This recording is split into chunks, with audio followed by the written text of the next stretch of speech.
Hola, buenas tardes a todos. Os quiero dar la bienvenida por estar en este 9º foro de expertos en accesibilidad e innovación.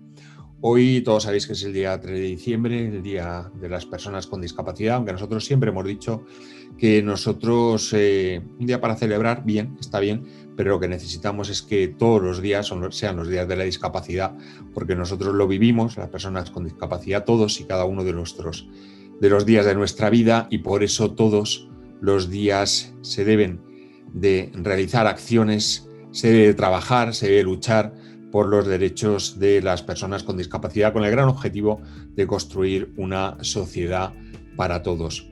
Hoy tenemos la suerte, tengo el honor y el orgullo de charlar con Fefa Álvarez, una persona con la que he trabajado muchísimos años, de la que he aprendido muchísimo, una persona de la que creo que es una de las más honestas, perseverantes, trabajadoras que he conocido. La verdad es que su profesionalidad, su pasión, su defensa por los derechos de las personas con discapacidad y muy especialmente su sensatez, que no solemos encontrar personas sensatas en nuestro día a día, trabajando por estos temas. Para mí, como digo, ha sido todo un lujo poder estar con ella durante todos estos años. La conozco pues desde hace prácticamente 20 años. Nos conocimos de una forma muy intensa en el año 2000.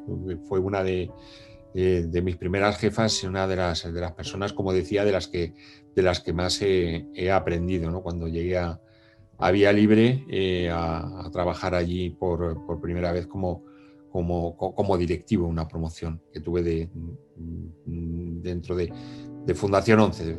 Pasé de Fundosa a Vía Libre y para mí fue toda una suerte, como digo. Fefa, hola, buenas tardes. ¿Qué tal? ¿Cómo Buenas estás? tardes, Jesús, y muchísimas gracias porque con esa presentación ya me he puesto hasta colorada, que yo no estoy acostumbrada a ponerme colorada. Un placer estar contigo y estar hablando aquí en este día, que aunque como has dicho, todos los días son nuestro día, porque tenemos que trabajar mucho para conseguir que el mundo sea más fácil, pero bueno, está bien que de vez en cuando nos pongamos un día especial para que también las demás personas conozcan lo que necesitamos. Ya, Fefa, ya la he definido un poco, pero sobre todo la definiría como activista sensata, ¿no? Llevas luchando de forma muy activista, por los derechos de las personas con discapacidad desde hace muchísimos años, ¿no? Cuando me contabas tus historias desde la época probablemente de la universidad o antes, ¿no? Seguro. Cuéntanos.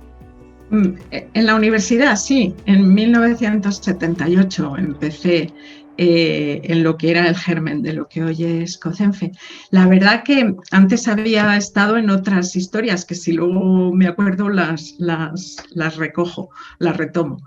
Eh, lo he contado algunas veces, seguramente a ti te lo conté en su momento, que fue una anécdota. Bueno, pues estaba yo en un bar, entonces nos llamaban personas minusválidas, ¿no? Nos llamaban minusválidos, y se me acercó un chico joven, y bueno, como yo, y me dijo: oye, perdona, ¿tú eres minusválida? Y yo, súper ofendida, le miro así a los ojos, cojo la muleta, la levanto y le digo: ¿lo dices por esto?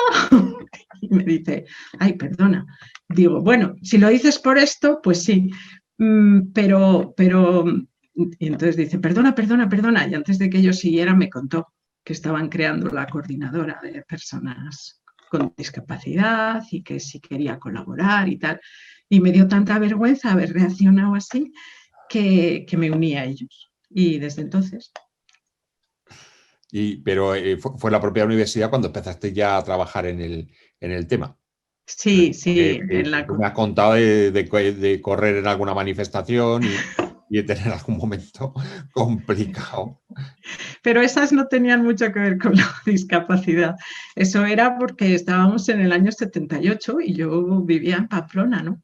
Y entonces, hombre, correr, no. Yo lo que hacía era ir con otras personas, ser muy precavida y ir bueno, teníamos una especie de sexto sentido, ¿no? Cuando sabíamos que iba a haber movidas, yo lo tenía muy desarrollado porque me iba la vida en ello.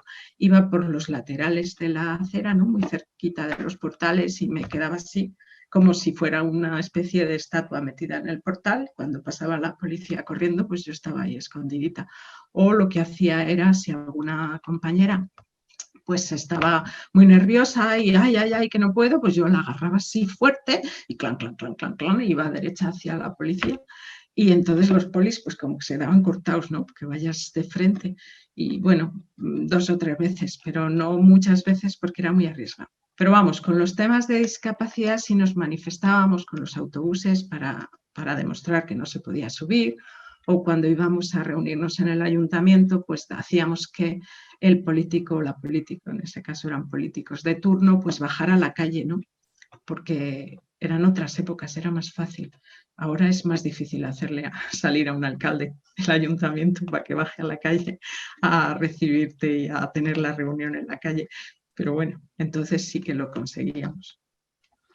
No, pero ahora es más difícil eso, pero la accesibilidad lo tenemos más fácil. En los años 70, 80, yo el accidente lo tuve en el año 89 y durante los 90 la verdad es que la accesibilidad en este país brillaba por su ausencia. Yo recuerdo que éramos especialistas en buscar las entradas a los garajes de los coches porque era el único sitio por donde podíamos bajar de la acera. Eran los únicos rebajes que había en las aceras, ¿no? Con lo cual en esos momentos sí que era complejo lo de la accesibilidad y sobre todo la sensibilidad de la sociedad, ¿no? Que había un grado de inmadurez en estos temas tremendo, ¿no?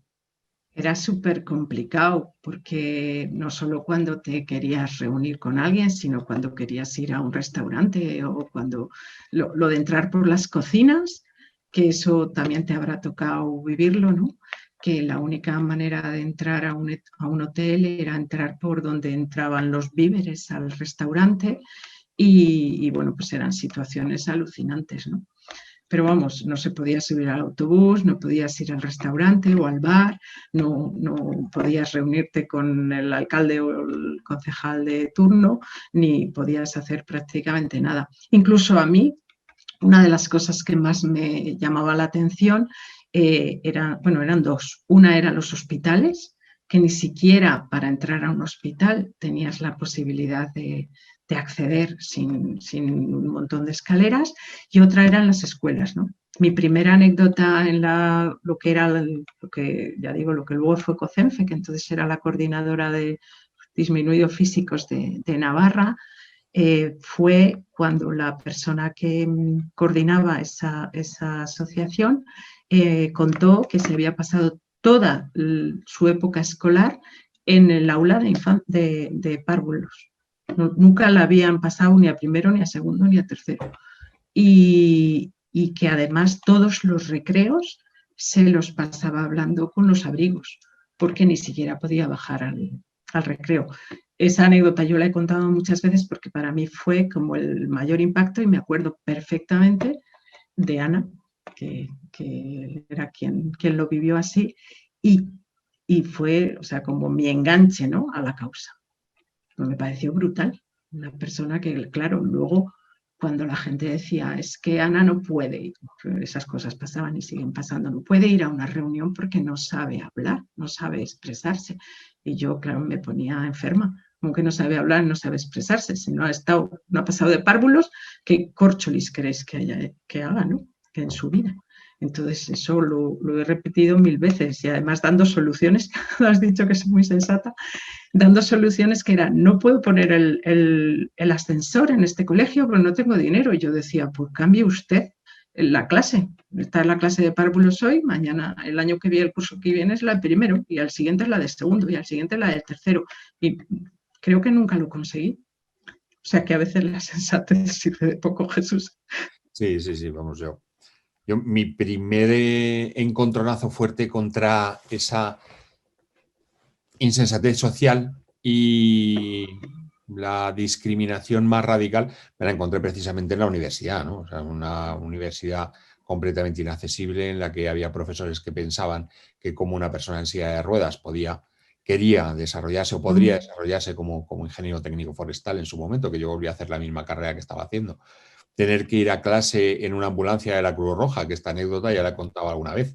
El ir en ambulancia, claro, era cuando en la Cruz Roja se hacía la mili, con lo cual iban vestidos de militar, ¿no? Entonces me llevaban, yo iba en la camilla, me bajaban, me dejaban en la silla, me metían en el aula, y digo me metían porque es que directamente me metían, yo no tenía capacidad de decisión ninguna, no era yo el que decidía dónde tenía que ir y estar, y cuando acababa la clase o antes de acabar la clase, había algunas veces que se abría de repente la puerta, entraban unos militares, me cogían y me sacaban de la clase, del aula, ¿no? Con lo cual, todos los alumnos y el profesor mirando y diciendo qué ha ocurrido, que han venido los del ejército a llevarse al este que está en silla de ruedas, ¿no? O sea que fue una situación bastante compleja, bastante difícil, y desde luego gracias a que el trabajo de todos, yo creo que ha sido el trabajo de todos, hemos conseguido evolucionar esta sociedad para que ahora mismo sea una sociedad muy diferente, ¿no? O sea que ahí sí que tenemos que darnos la enhorabuena a todos por ese trabajo en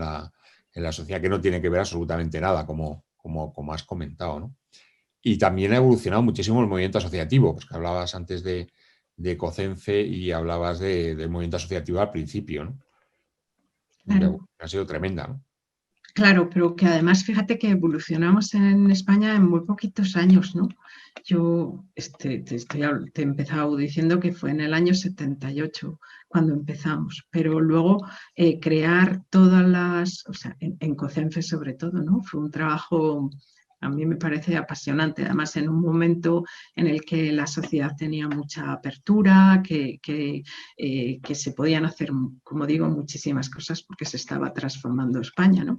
Entonces, recorrerse España apoyando a las asociaciones para crear federaciones y luego lograr lo que fue un embrión de lo que hoy es COCENFE, porque hoy es muchísimo más potente, fue fantástico. Pero a la vez estar coordinándose con el resto de organizaciones, con lo que hoy es Plena Inclusión, con ONCE, con otras grandes organizaciones, y, bueno, fue increíble. Y eso, comparando con otros países, es que no tiene nada que ver. Yo recuerdo que siempre me parecía que un modelo similar podía ser el de Canadá, ¿no? Nunca he estado en Canadá, siempre es como la asignatura pendiente, pero en España lo logramos en un tiempo récord y a la par que se transformaba la sociedad.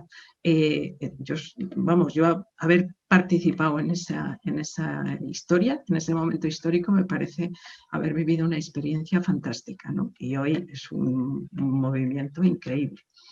A ver, por añadir algo que creo que le falta, por eso de que siempre le busco el cómo continuamos, yo creo que sería muy importante el conseguir que más personas con discapacidad se implicaran y sobre todo se formaran, ¿no? Yo echo mucho de menos la formación en general de la gente y sobre todo en materia de mi pasión de los muchos últimos años, que es la accesibilidad, ¿no? La accesibilidad universal, que muchas veces no sabemos ni nuestros derechos, ¿no? Que es como triste.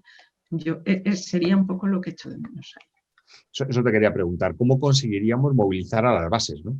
A las personas que están en su pueblo, en su casa, en su ciudad, en su barrio, y que fuéramos todos activistas de verdad, porque no es tan sencillo, ¿no? En este país estamos muy acostumbrados a quejarnos en el bar, pero no a movernos de verdad, ¿no? Y Pues ahora yo los creo bares los que tenemos cerrados. es muy complicado porque siempre hay un porcentaje de personas que suele resultarnos poco, pequeño, que es activista, pero también yo creo que depende del concepto de activismo, ¿no? Que nos pensamos que ser activista es solo salir a la calle, estar en manifestaciones y armar bulla. De hecho, yo tengo la anécdota que también creo que lo hemos hablado alguna vez, de que cuando yo empecé a decir que era activista social, había gente que me miraba y me decía, pero tú eres de esas. Y yo decía, ¿de esas? ¿De esas qué? Decían, sí, de esas que... Y yo decía, ¿violentas? Y eso, digo, pues no, es que ser activista es, bueno, pues tener pasión por defender los derechos propios y los derechos de las demás personas en circunstancias muy distintas, pero lo puedes hacer simplemente, bueno, pues escribiendo una carta, participando en un taller, enseñando a un compañero, o simplemente, como creo que yo lo intentaba hacer durante muchos años, en mi trabajo profesional. Cuando a tu trabajo profesional le añades el que siempre tratas, a pesar de los errores que he tenido muchos y los seguiré teniendo, y las meteduras de pata, pero que siempre añades el pensar en qué es lo que es bueno para los demás, yo creo que estás siendo activista, ¿no? En tus conversaciones, en absolutamente todos los momentos. Entonces, si la gente respondemos a sus necesidades, pues conseguiremos también que haya más activistas. No sé, yo voy en esa dirección normalmente. No, sí, yo creo que es importantísimo, ¿no? Ese concepto de activista que no tiene que estar relacionado directamente con la barricada o el cóctel Molotov, ni mucho menos, sino el activista de despacho. Yo me considero eso, un activista de estar trabajando, negociando, avanzando y siempre desde esa visión de cooperación conjunta y de ganar todos, ¿no? Que yo creo que es lo más importante, sin duda alguna, con la firmeza de la defensa, ¿no? de los derechos, pero sí trabajando de una forma, pues, como decíamos antes, sensata, ¿no? Tranquila, pero sin pausa, ¿no? Claro. ¿Cómo se puede ser activista cuando estás trabajando, revisando una legislación o intentando hacer una norma técnica o un documento de accesibilidad cognitiva? Bueno, pues tratando cada vez que estás haciendo una aportación, no de poner solo lo que crees tú que técnicamente es más fantástico para ti, sino que es aquello que realmente va a ser realmente, o sea, me repito, que sea más útil para las personas que tienen esa necesidad. A lo mejor tú no la tienes o te crees que no la tienes, porque en eso de la accesibilidad, al final acabamos estando implicadas todas las personas. Sí. Sería un poco ese el ejemplo, ¿no? Desde luego, yo os animo a que hagáis preguntas, o podéis hacer a través del chat o a través de preguntas y respuestas.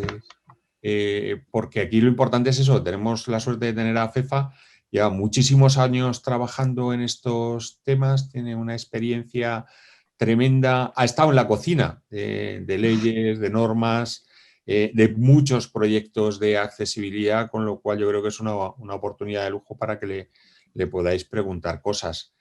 Hablando de proyectos, Fefa, los proyectos que más ilusión te han hecho a lo largo de todos estos años, con los que más orgullosa estás de haber participado, los que crees que mayor impacto han podido tener, los que más te han aportado personalmente. Lo que he comentado al principio de la vivencia de la creación de Ecocenfe me parece que fue lo que más me marcó. Y después el haber puesto mi granito de arena en el cambio del concepto de ortopedia. Fíjate que ahora hablar del concepto de discapacidad desde lo social es lo habitual, pero antes éramos todas las personas con discapacidad pacientes y no salíamos de ese concepto médico, ¿no?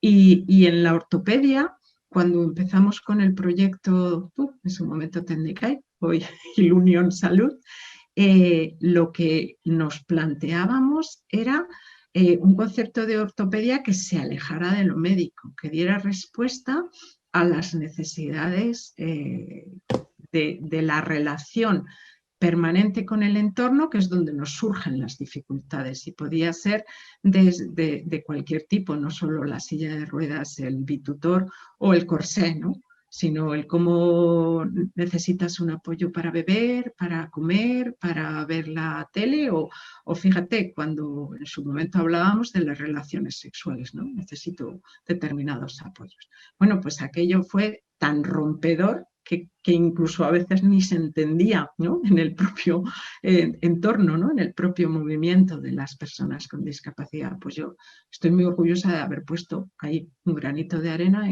con la gente con la que lo hicimos, por supuesto. Y luego, bueno, pues cuando empezamos con el proyecto, con el convenio con el Inserso, que ha transformado España, que ha sido uno de, bueno, de los elementos más transformadores gracias a la aportación económica de la Fundación 11, bueno, unida a la del Inserso y a el dinero que venía de Europa, pero vamos, el motor fue la propia Fundación 11, pues aquello también fue apasionante. Y además me tocó en dos fases, ¿no? En el inicio y luego, como estuve en otro proyecto que tenía que ver con lo laboral, no tenía que ver con la accesibilidad, aunque también trabajé con el concepto de la accesibilidad, pues volví ya cuando trabajé contigo en la Fundación 11 al seguimiento. Pero bueno, los primeros años eran muy divertidos, sobre todo con el Eurotaxi, porque con los ayuntamientos era más fácil, pero con los taxistas era genial. Que llegara una mujer a reunirse allí con un montón de taxistas que al principio no entendían nada, que se alborotaban y que tuvieras que decir así con esta vocecita que tengo yo y decir, a ver, Fefa, saca tu voz de sargento de caballería y haz. Y tenía que gritarles y decir, ¡callaros! Para que me escucharan, porque no me hacían ni caso, ¿no? Bueno, pues al final les convencías, ¿no? Y eso son recuerdos que son muy, muy divertidos, pero en el fondo haber contribuido, ya digo, con todas, bueno, pues con otras muchas personas, Miguel Pereira, etcétera, a transformar, bueno, pues España, porque al final se consiguió que un porcentaje muy alto de ayuntamientos hicieran un trabajo de accesibilidad potentísimo, ¿no? Que luego da como resultado lo que se ha comentado muchas veces, ¿no? El que se den tantos premios a España en las ciudades, en ciudades europeas accesibles, ¿no? O Accessit, premios, o como se llamen, que ya me pierdo. Sí, sí, sí. Oye, has hablado de Miguel Pereira y yo que sí quería hablar sobre él. Para mí fue un referente, claro. Yo cuando tuve el accidente en el año 89, el despiste tremendo, ¿no? Y ahora qué hago con mi vida, dónde voy, cómo continúo haciendo lo que estoy haciendo y lo que me apetece hacer, ¿no? Y Miguel para mí fue un referente. Si hablaba de lo difícil que estaba en los años 90, lo difícil que tenía que estar cuando Miguel tuvo el accidente. Lleva en silla de ruedas más de 50 años, ¿no? Miguel ahora tiene, no sé si son 84 años, 82 años. O sea y para mí fue una persona que tras su ejemplo, o a través de su ejemplo, fue cuando me di cuenta de que podía ser, ¿no? Podía ser factible el tener una vida más allá del accidente, ¿no? Con lo cual, para mí, ese referente para mí ha sido fundamental. Y desde luego, cómo luchó para conseguir convencer al Inserso a articular este convenio que, como dices, transformó nuestro país.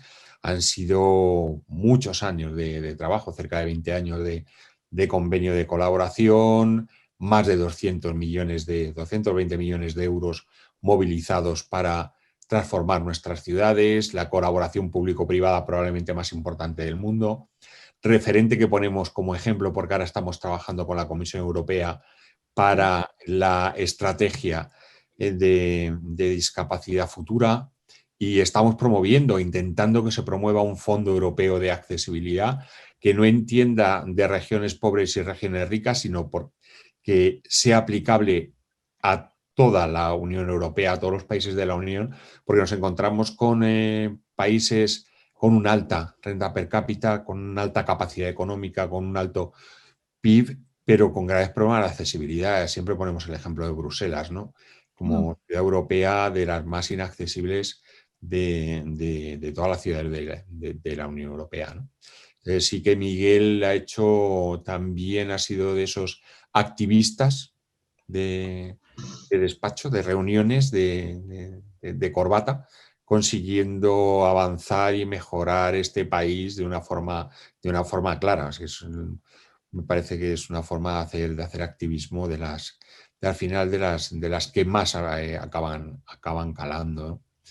Proyectos, ¿qué más proyectos? ¿Algún Si otro me proyecto? permites, sí, Jesús, el tema de, bueno, todo el trabajo que se inició en Fundación 11 con las organizaciones del CERMI que tienen que ver, que trabajan con las personas en situación de discapacidad cognitiva todo el tema de inicialmente cómo se deben diseñar pictogramas o pictogramas para todas las personas y que dio origen a que bueno, se siguiera trabajando, se definiera qué es la accesibilidad cognitiva y que en el CERMI se ha continuado en la Comisión de Accesibilidad y se está llegando a, bueno, pues el primer trimestre del año que viene seguramente tenemos ya un documento en el que se avanza en criterios técnicos que, bueno, que suponemos que con poquito tiempo más podrán dar lugar a tener una norma técnica.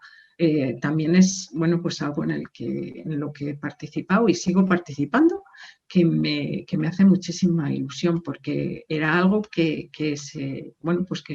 lanzamos, estaba yo trabajando en tu dirección en aquel momento y me parece que es un tema apasionante también y que sí que me influye personalmente y me ha ayudado a cambiar mucho el reflexionar sobre qué hacemos para que las personas que tienen esas dificultades cognitivas, bueno, pues vean de la misma manera que los demás puedan ejercer sus derechos, ¿no? Y no se vean discriminadas.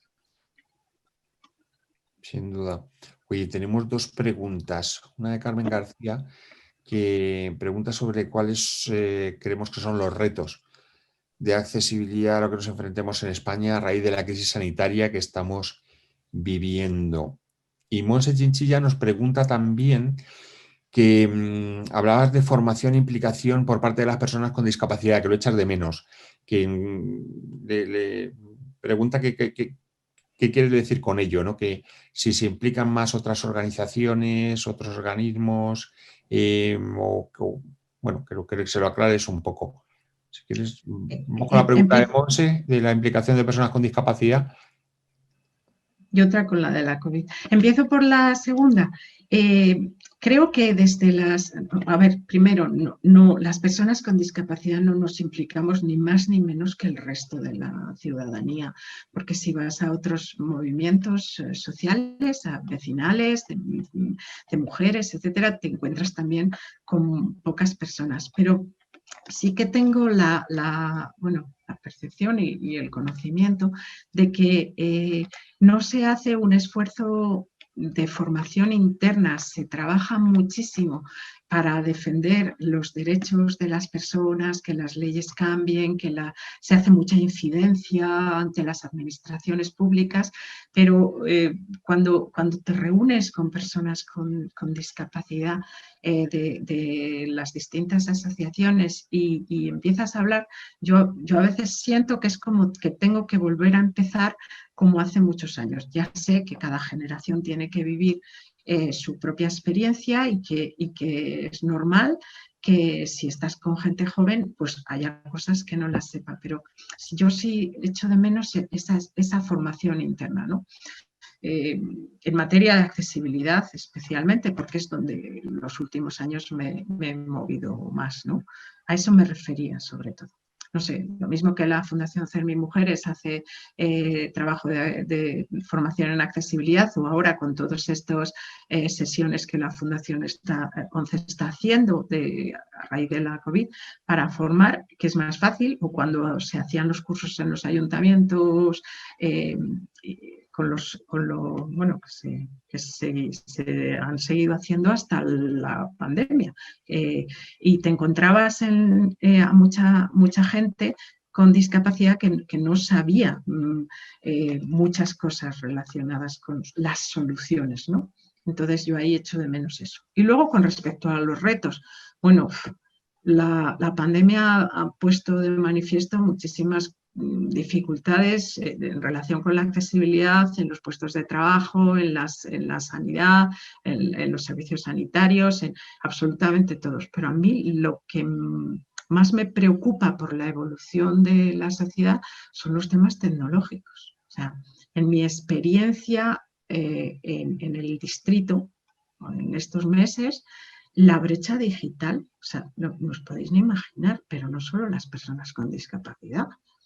La mayoría de la gente con pocos recursos, la mayoría de la gente mayor, muchísima gente no está accediendo bueno, no tiene ni siquiera la posibilidad de pedir una prestación o de seguir una reunión de estas, ¿no? O sea, hoy mismo muchas compañeras del distrito no entrarían en esta sesión que estamos teniendo, en esta conversación, porque son incapaces de hacerlo desde su móvil o desde su ordenador, o les da miedo.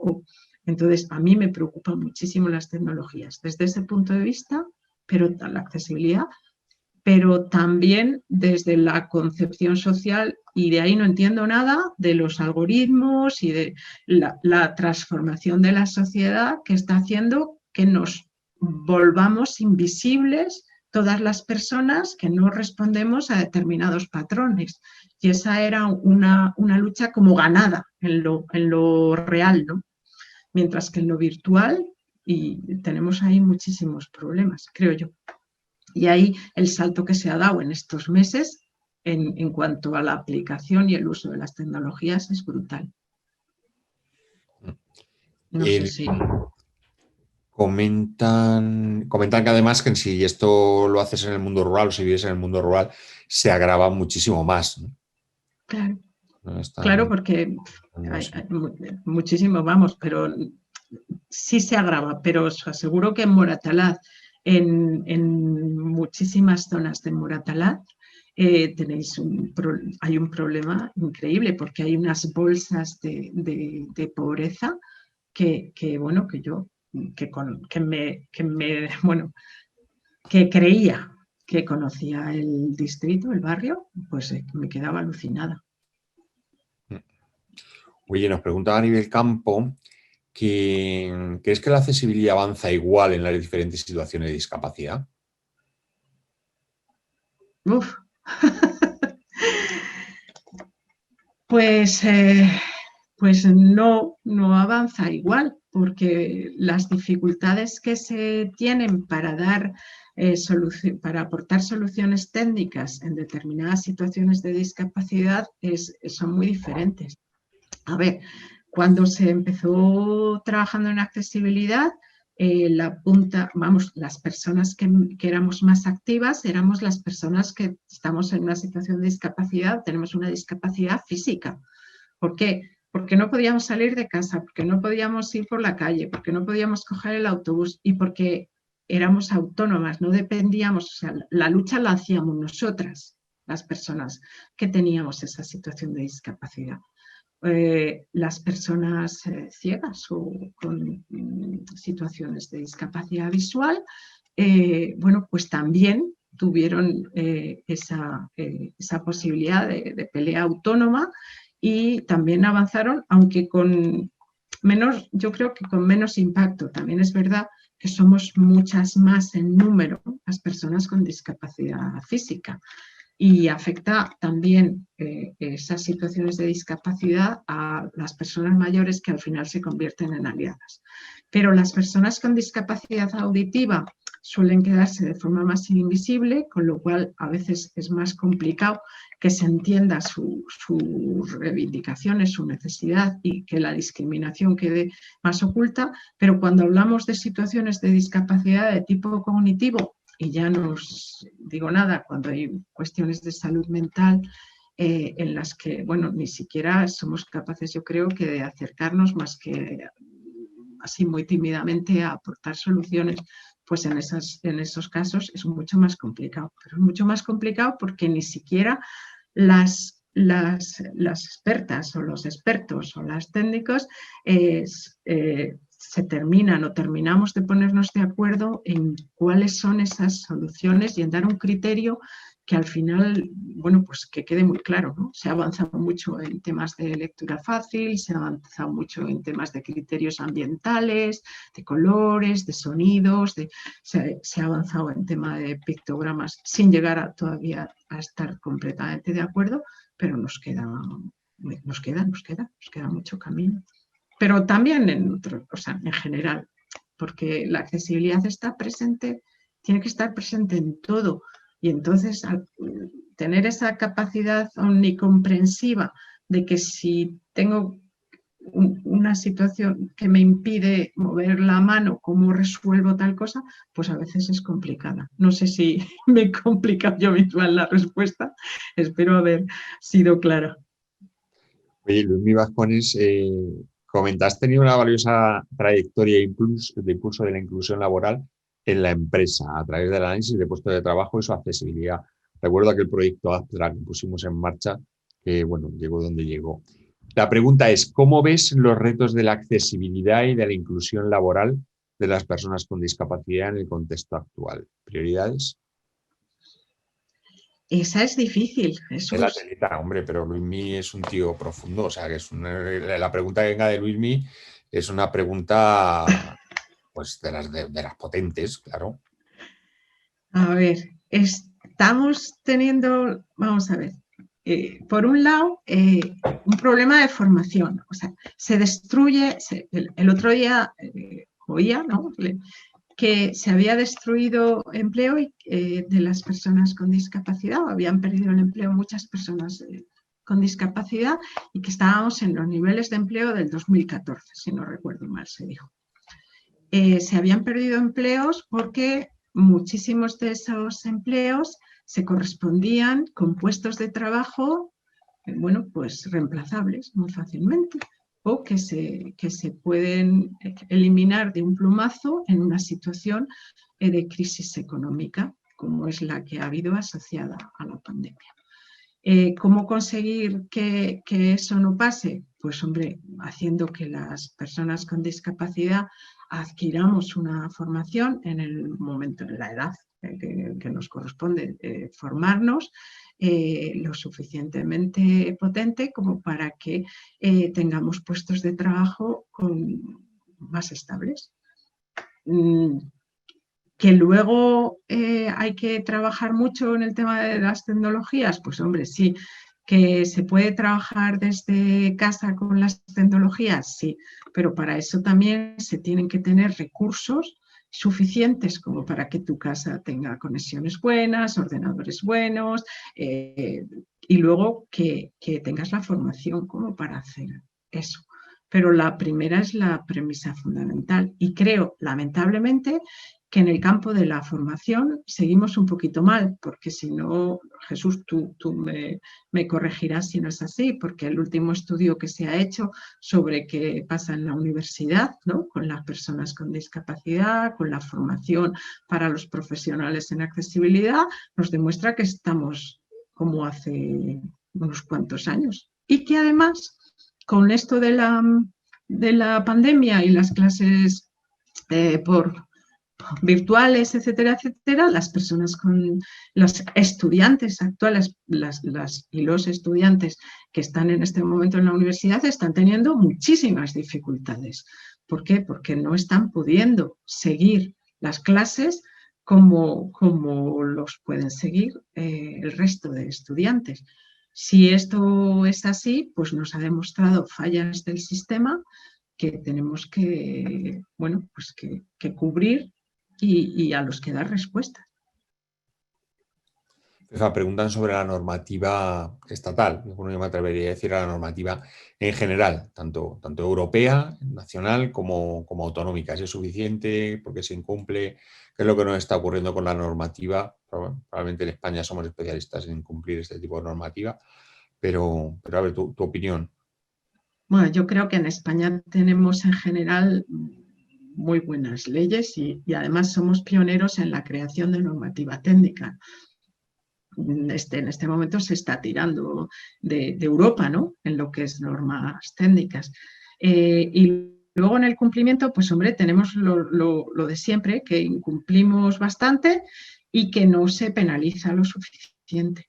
Yo creo que de ese tema se ha hablado en otras de las conversaciones que habéis ido teniendo aquí, si no recuerdo mal, con el director, con Jesús Celada, que se hablaba que al final se hacen reclamaciones, se hacen denuncias, pero luego no, yo creo que no se penaliza lo suficiente a las empresas. ¿Y por qué? Pues porque a veces es la propia administración la que incumple, con lo cual, ¿cómo voy a meterme con una empresa si yo no estoy cumpliendo, ¿no? pues ahí tenemos una asignatura pendiente y un plan nacional de accesibilidad que está retrasándose mucho, desde mi modesta opinión, que ya llevamos un retraso enorme, enorme, y bueno, pues ojalá se vea la luz pronto y la vea completito.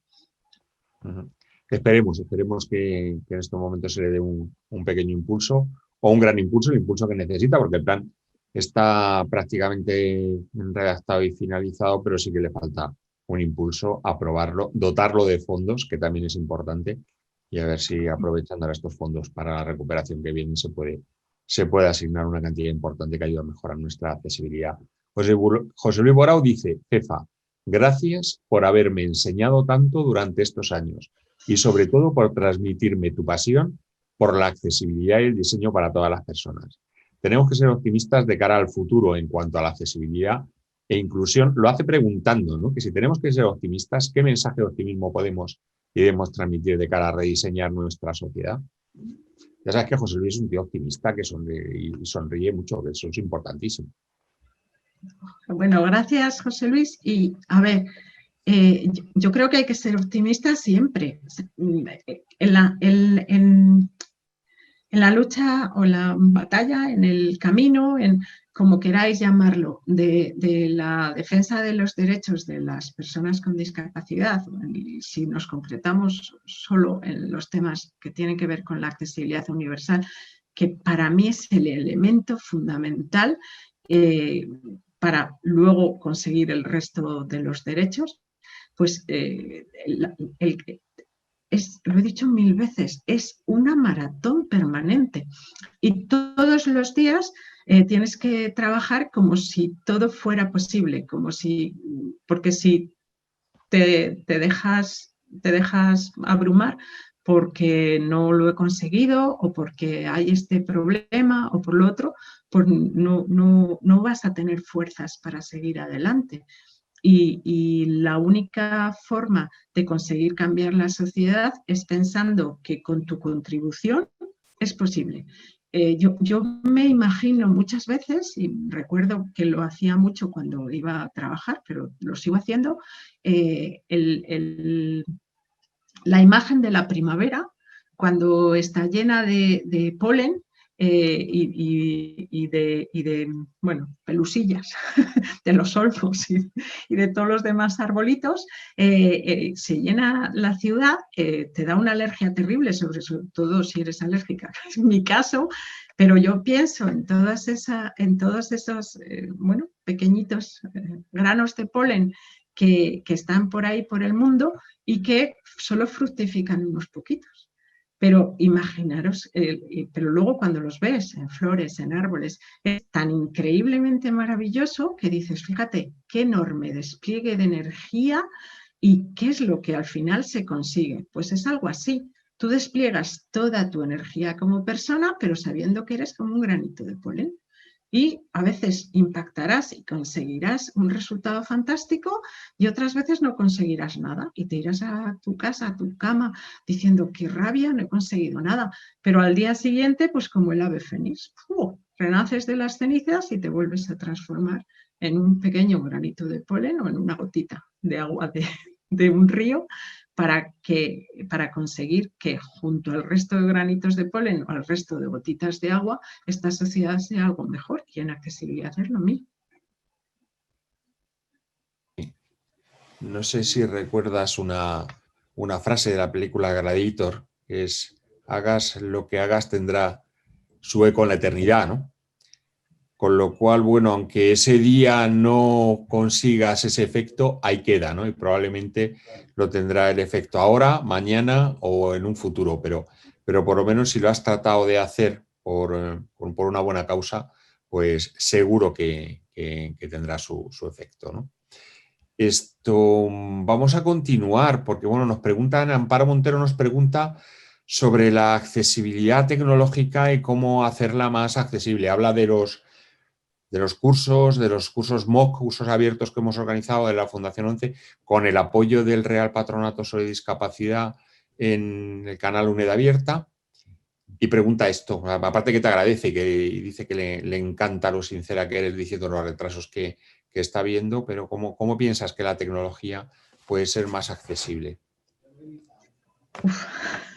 Yo suelo decir una cosa que yo creo que es, bueno, yo de tecnología sé poquísimo. O sea, yo tengo los años que tengo, no empecé con el ordenador ya muy mayor, he sido anti-WhatsApp, soy anti todos los sistemas habidos y por haber, entenderme.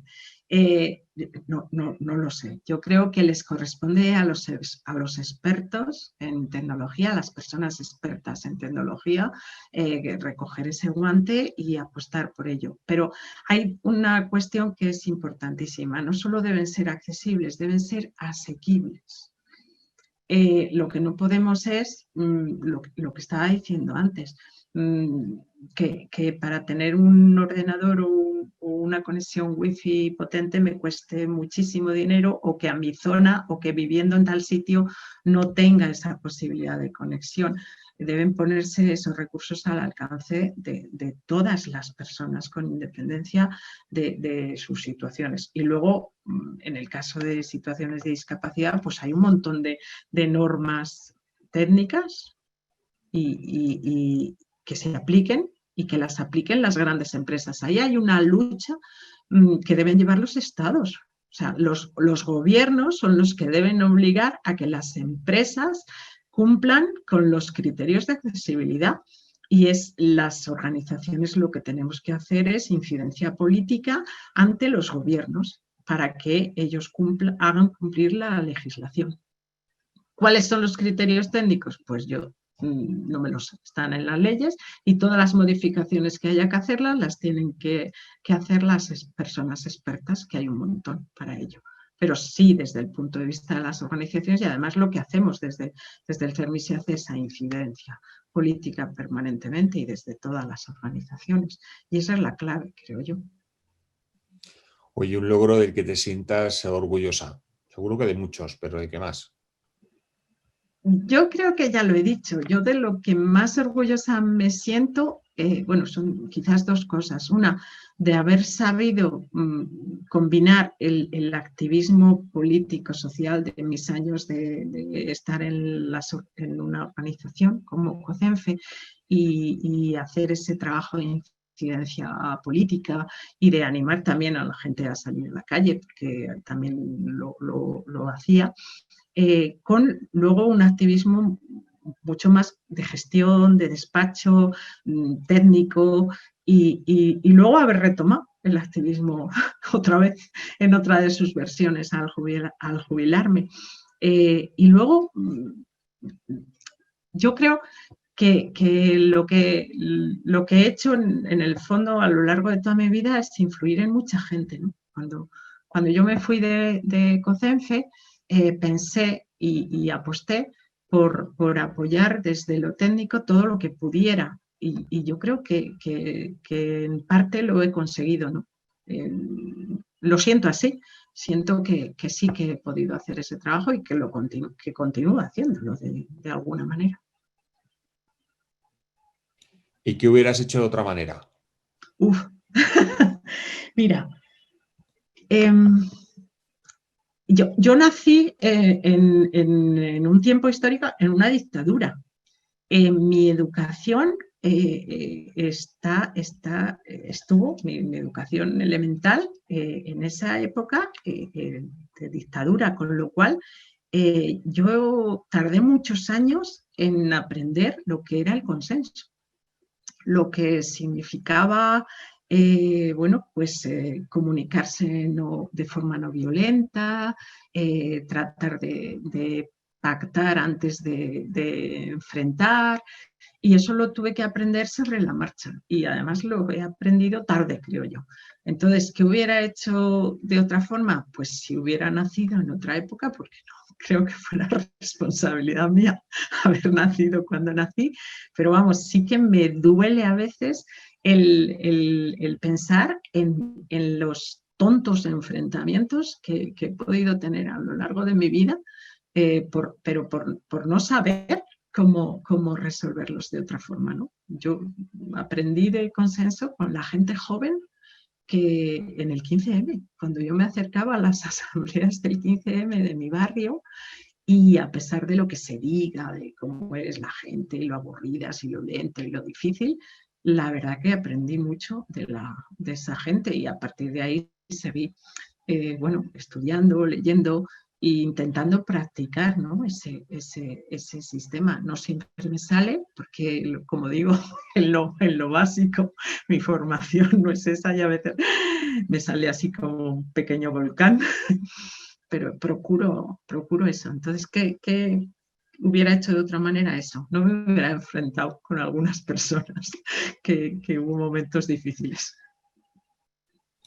Oye, ya para ir finalizando, ¿en qué estás centrada ahora en el mundo del activismo? ¿En qué estás siendo activista ahora?